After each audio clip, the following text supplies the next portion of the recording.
Welcome to the 1000 Nights and 1 Night.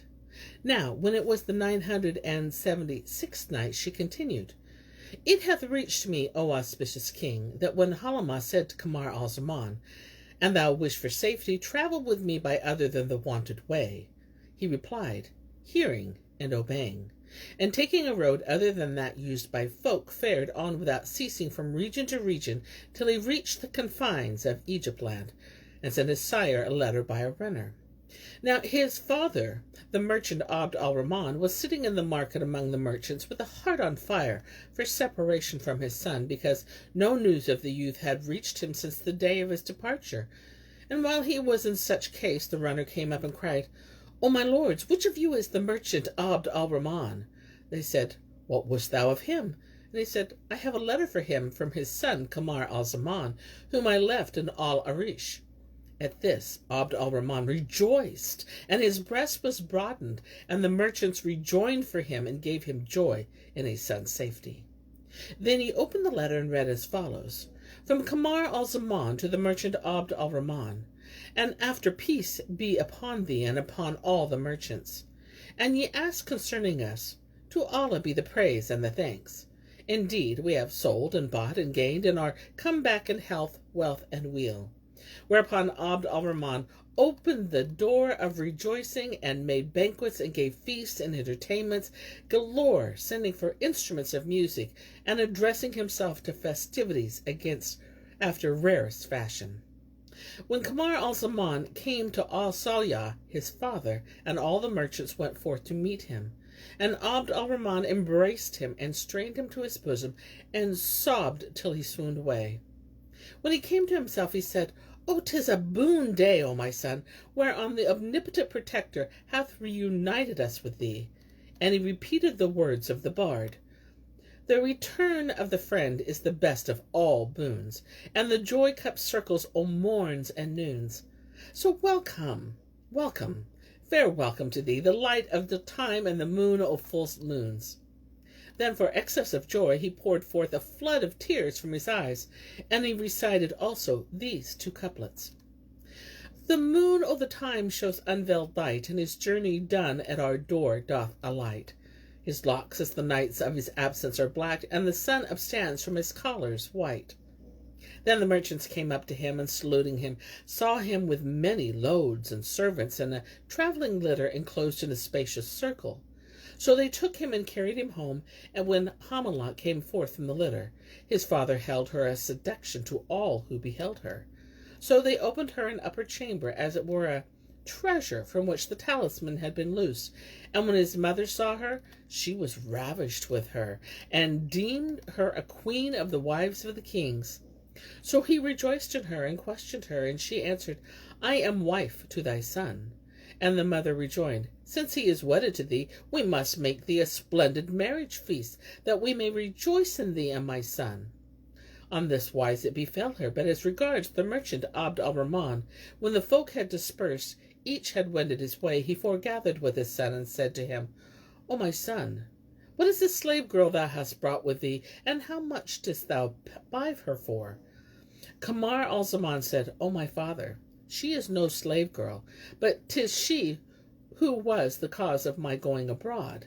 Asked her sire, How so? And he answered, 'Tis she whom the dervish described to us the night he lay with us, for indeed my hopes clave to her from that moment, and I sought not to travel save on account of her. The Arabs came out upon me by the way, and stripped me, and took my monies and goods, so that I entered Basra alone, and there befell me there such and such things. And he went on to relate to his parent all that had befallen him from commencement to conclusion. Now when he had made an end of his story, his father said to him, O my son, and after all this didst thou marry her? No, but I have promised her marriage. Is it thine intent to marry her? And thou bid me marry her, I will do so. Otherwise I will not marry her. Thereupon quoth his father, An thou marry her, I am quit of thee in this world and in the next, and I shall be incensed against thee with sore indignation. How canst thou wed her, seeing that she hath dealt thus with her husband? For even as she did her spouse for thy sake, so will she do the like with thee for another's sake, because she is a traitoress, and in a traitor there is no trusting. Wherefore, an thou disobey me, I shall be wroth with thee. But if thou give ear to my word, I will seek thee out a girl handsomer than she, who shall be pure and pious, and marry thee to her, though I spend all my substance upon her. And I will make thee a wedding without equal, and will glory in thee and in her. For it is better that folk should say, Such an one hath married such an one's daughter, and that they say, He hath wedded a slave girl sans birth or worth. And he went on to persuade his son to give up marrying her, by citing in support of his says, proofs, stories, examples, verses, and moral instances, till Kamar Al-Zaman exclaimed, O my father, since the case is thus, 'tis not right and proper that I marry her. And when his father heard him speak on such wise, he kissed him between the eyes, saying, Thou art my very son, and as I live, O my son, I will assuredly marry thee to a girl who hath not her equal. Then the merchant sat Obayd's wife and her handmaid in a chamber high up in the house, and before locking the door upon the twain, he appointed a black slave girl to carry them their meat and drink, and said to Halimah, Ye shall abide in prison in this chamber, thou and thy maid, till I find one who will buy you, when I will sell you to him. And ye resist, I will slay ye both, for thou art a traitoress, and there is no good in thee. Answered she, Do thy will. I deserve all thou canst do with me. Then he locked the door upon them, and gave his harem a charge respecting them, saying, Let none go up to them, nor speak with them, save the black slave girl, who shall give them their meat and drink through the casement of the upper chamber. So she abode with her maid, weeping and repenting her of that which she had done with her spouse. Meanwhile, Abd al-Rahman sent out the marriage brokers to look out a maid of birth and worth for his son. And the women ceased not to make search, and as often as they saw one girl, they heard of a fairer than she, till they came to the house of Sheikh al-Islam, and saw his daughter. In her they found a virgin whose equal was not in Cairo, for beauty and loveliness, symmetry and perfect grace, and she was 1,000-fold handsomer than the wife of Obayd. So they told Abd al-Rahman of her, and he and the notables repaired to her father, and sought her in wedlock of him. Then they wrote out the marriage contract, and made her a splendid wedding, after which Abd al-Rahman gave bride feasts, and held open house 40 days. On the first day he invited the doctors of the law, and they held a splendid nativity. And on the morrow he invited all the merchants, and so during the rest of the 40 days, making a banquet every day to one and other class of folks, till he had bidden all the olema, and emirs, and antians, and magistrates, whilst the kettle drums were drummed, and the pipes were piped, and the merchant sat to greet the guests, with his son by his side, that he might solace himself by gazing on the folk as they ate from the trays. Each night Abd al-Rahman illuminated the street and the quarter with lamps, and there came every one of the mimes and the jugglers and the mountebanks, and played all manner of play. Indeed, it was a peerless wedding. On the last day he invited the fakirs, the poor and the needy, far and near, and they flocked in troops and ate, whilst the merchant sat with his son by his side. And among the paupers, behold, entered Sheikh Obayd the jeweler, and he was naked and weary, and bare on his face the marks of his warfare. When Kamar Al-Zaman saw him, he knew him, and said to his sire, Look, O my father, at yonder poor man, who is but now come in by the door. So he looked, and he saw him, clad in worn clothes, and on him a patched gown worth 2 dirhams. His face was yellow, and he was covered with dust, and was as he were an offcast of the pilgrims. He was groaning as groaneth a sick man in need, walking with a tottering gait, and swaying now to the right, and then to the left. And in him was realized his sayings, who said, Lack gold abaseth man, and doth his worth away, even as the setting sun that pales with ended day. He passeth amongst the folk, and fain would hide his head, and when alone he weeps with tears that never stay. Absent none taketh heed to him or his concerns. Present he hath no part in life or pleasure, but Allah whenas men with poverty are cursed, but strangers miss their kin, and countrymen are they. And the saying of another, the poor man fares by everything opposed, on him to shut the door, earth ne'er shall fail. Thou seest men abhor him sans a sin, and foes he finds that none the cause can tell. The very dogs, when sighing wealthy man, fawn at his feet, and wag the flattering tail. Yet, and some day a pauper loon they sight, and all at him bark, and gnashing fangs assail. And how well, quoth a third, if generous youth be blessed with luck and wealth, displeasures fly his path, and perils fleet. His enviers pimp for him in parasite wise, e'en without tryst his mistress haste to meet. When loud he farts, they say, how well he sings! And when he fizzles, cry they, oh, how sweet! And Shahrazad perceived the dawn of the day, and ceased saying her permitted say. Now, when it was the 977th night, she pursued, it hath reached me, O auspicious king, that when his son said to Abd al-Rahman, look at yonder pauper, he asked, O my son, who is this? And Kamar Al-Zaman answered, this is Master Obayd the jeweler, husband of the woman who is imprisoned with us. Quoth Abd al-Rahman, is this he of whom thou toldest me? And quoth his son, yes, and indeed I wot him right well. Now the manner of Obayd's coming thither was on this wise.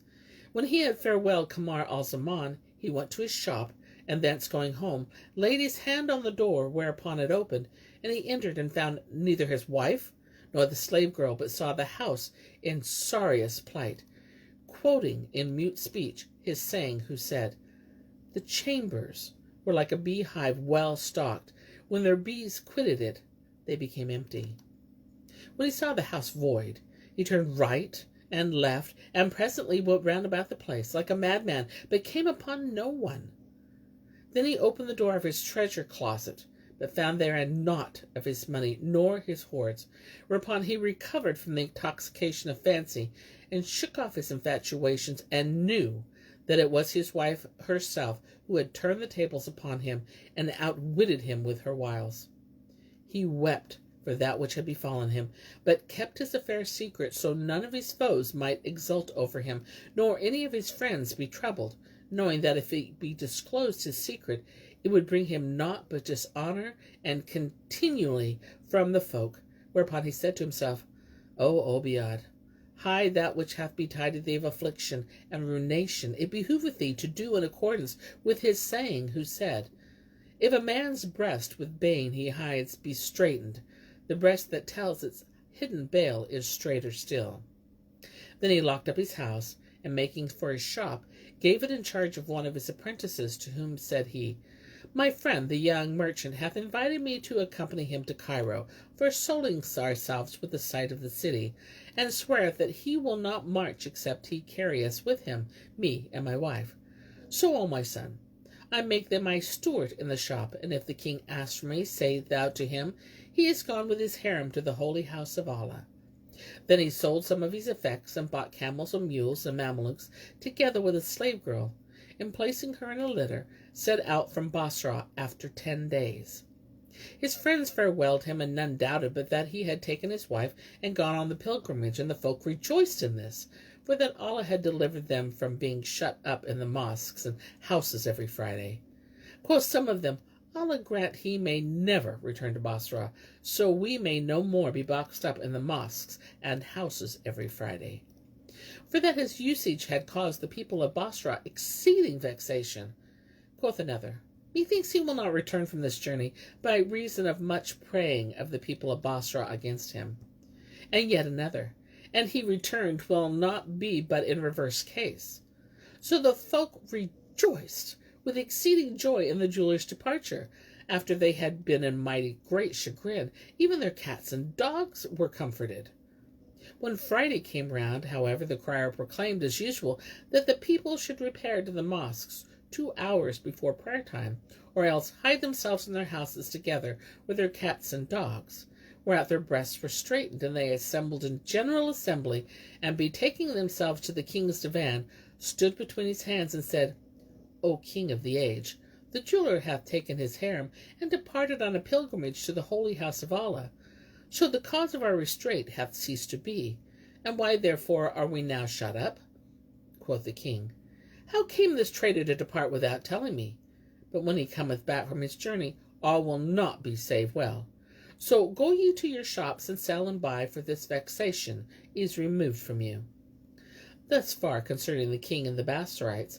But as for the jeweler, he fared on 10 days' journey, and as he drew near Baghdad, there befell him that which had befallen Kamar Al-Zaman before his entering Bassorah, for the Arabs came upon him and stripped him and took all that he had, and he escaped only by feigning himself dead. As soon as they were gone, he rose and fared on, naked as he was, till he came to a village where Allah inclined to him the hearts of certain kindly folk, who covered his shame with some old clothes, and he asked his way, begging from town to town, till he reached the city of Cairo, the God-guarded. There, burning with hunger, he went about alms-seeking in the market streets, till one of the townfolk said to him, O poor man, off with thee to the house of the wedding festival, and eat and drink, for to-day there is an open table for paupers and strangers. Quoth he, I know not the way thither. And quoth the other, Follow me, and I will show it to thee. He followed him till brought him to the house of Abd al-Rahman, and said to him, This is the house of the wedding. Enter, and fear not, for there is no doorkeeper at the door of the festival. Accordingly, he entered, and Kamar Al-Zaman knew him, and told his sire who he was. O my son, leave him at this present. Belike he is an-hungered. So let him eat his sufficiency, and recover himself. After we will send for him. So they waited till Obayd had eaten his fill, and washed his hands, and drunk coffee and sherbets of sugar flavored with musk and ambergris, and was about to go out, when Abd al-Rahman sent after him a page, who asked him to come. Come, O stranger, and speak with the merchant Abd al-Rahman. Who is he? Asked Obayd, and the man answered, He is the master of the feast. Thereupon the jeweler turned back, thinking that he meant to give him a gift, and coming up to Abd al-Rahman, saw his friend Kamar Al-Zaman, and went nigh to lose his senses for shame before him. But Kamar Al-Zaman rose to him, and embracing him, saluted him with a salam, and they both wept with sore weeping. Then he seated him by his side, and Abd al-Rahman said to his son, O destitute of good taste, this is no way to receive friends. Send him first to the Hammam, and dispatch after him a suit of clothes of the choicest, worth 1,000 dinars. Accordingly they carried him to the bath, where they washed his body, and clad him in a costly suit, and he became, as he were, consul of the merchants. Meanwhile the bystanders questioned Kamar Al-Zaman of him, saying, Who is this, and whence knowest thou him? Quoth he, This is my friend, who lodged me in his house, and to whom I am indebted for favours without number, for that he entreated me with exceeding kindness. He is a man of competence and condition, and by trade a jeweller, in which craft he hath no equal. The king of Basra loveth him dearly, and holdeth him in high honour, and his word is law with him. And he went on to enlarge before them on his praises, saying, Verily he did with me thus and thus, and I have shame of him, and know not how to requite him his generous dealings with me. Nor did he leave to extol him till his worth was magnified to the bystanders, and he became venerable in their eyes. So they said, We will all do him his due, and honour him for thy sake. But we would fain know the reason why he hath departed his native land, and the cause of his coming hither, and what Allah hath done with him, that he is reduced to this plight. Replied Kamar Al-Zaman, O folk, marvel not, for son of Adam is still subject to fate and fortune. And what will he abideth in this world, he is not safe from calamities. Indeed, he spake truly, who said these couplets. The world tears man to shreds, so be thou not of those whom lure of rank and title draws. Nay, whereof slips, and turn from sin aside, and keen that bane and bale are worldly laws. How oft hath high fortune falls by least mishap, and all things bear inbred of change a case. Know that I entered Basra, and yet iller case and worse distress than this man, for that he entered Cairo with his shame hidden by rags. But I indeed came into his town with my nakedness uncovered, one hand behind and another before. and none availed me but Allah and this dear man. Now the reason of this was that the Arabs stripped me and took my camels and mules and loads, and slaughtered my pages and serving men. But I lay down among the slain, and they thought that I was dead, so they went away and left me. Then I arose and walked on mother naked till I came to Basra, where this man met me, and clothed me, and lodged me in his house. He also furnished me with money, and all I have brought back with me I owe to none, save to Allah's goodness and his goodness. When I departed, he gave me great store of wealth, and I returned to the city of my birth with a heart at ease. I left him in competence and condition, and happily there hath befallen him some bale of the banes of time, that hath forced him to quit his kinsfolk and country, and there happened to him by the way the like of what happened to me. There's nothing strange in this, but now it behoveth me to requite him his noble dealing with me, and do accordingly to the saying of him who saith, O, who praisest time with the fairest of praise, knowest thou that the time hath made and unmade? What thou doth at least be kindly done, for with pay he pays shall man be repaid. As they were talking and telling the tale, behold, up came Obayd, as he were consul of the merchants, whereupon they all rose to salute him, and seated him in the place of honor. Then said Kamar Al-Zaman to him, O my friend, verily this day is blessed and fortunate. There is no need to relate to me a thing that befell me before thee. If the Arabs have stripped thee and robbed thee of thy wealth, verily our money is the ransom of our bodies, so let not thy soul be troubled. For I entered thy city naked, and thou closest me, and entreatest me generously, and I owe thee many, many a kindness, but I will requite thee. And Shahrazad perceived the dawn of the day, and ceased to say her permitted say. And so do I cease my telling of this tale, till it be morrow.